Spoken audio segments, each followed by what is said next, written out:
Hangara, Bob Parliamentary constituency, leading a delegation of members of parliament of the Committee of Administration and Internal Security in the National Assembly.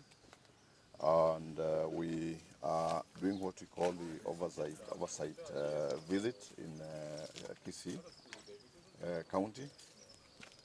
We visited the Civil Registry Office and also the NRB. We wanted to find out the challenges that they are facing and how the services are being offered to their citizens. And one thing we have realized on the issue of the IDs, we still have a problem with citizens who come from the border counties, because there was a directive from the president that we have to eliminate the issue of screening.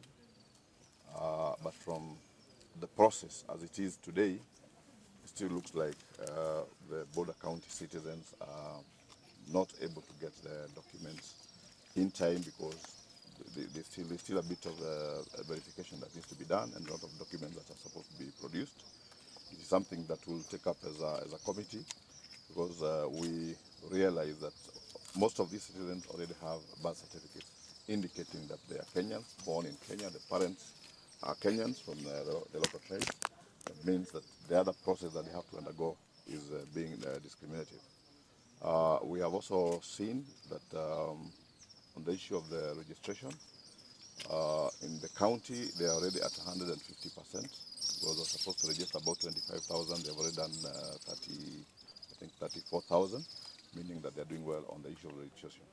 The only challenge, again, that we have realized on that end is that when people register, again, they're not collecting IDs. Because in Kisii County as a whole, we have a backlog of 12,000 IDs that are uncollected. We would want to urge Mwananchi to, when you register, make sure you follow up. And the process nowadays, and especially where we have the life capture machines, is taking a shorter period for IDs to be produced, and citizens should go for them. This will also enable them to exercise their democratic right of voting when we come next year. So we also urge them that when you get the IDs, ensure that you register as a voter. It will give you an opportunity to make a decision when we come to that. On this issue of the civil registry, not many challenges. They are able to give the birth certificates, for example. If one produces the documents, they are able to go with the birth certificate on the same day. It's a one-day service. So on that end, I think we want to commend the officers and what they are doing. They have a bit of challenges because recently we had the presidential directive to decentralize and to operationalize all sub-counties as civil registries, meaning that we have a shortage of staff and infrastructure.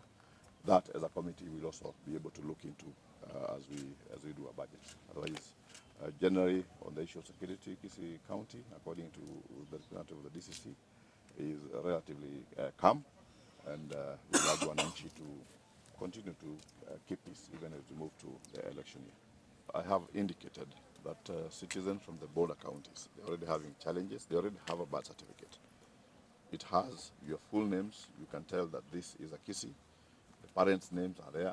This is a Kisii, and from a particular region. Then being subjected to producing other documents and to go to the chief to, for identification, we feel that this is discriminating to the citizens. And that's what we have said, that we have taken it up as a committee, and we'll follow up with the principal secretary in the State Department to ensure that they ease in the process, so that those citizens, because we have actually seen cases, Honorable Kaluma was talking about it here, where we have students in some of our schools around, and the students from the inner counties are getting the IDs and the birth certificate, but those from especially the Subas, they are being taken through a whole process simply because, and even the couriers, because they're from the border counties. That is something you're going to pick up with the State Department, so that within the service charter, they eliminate some of those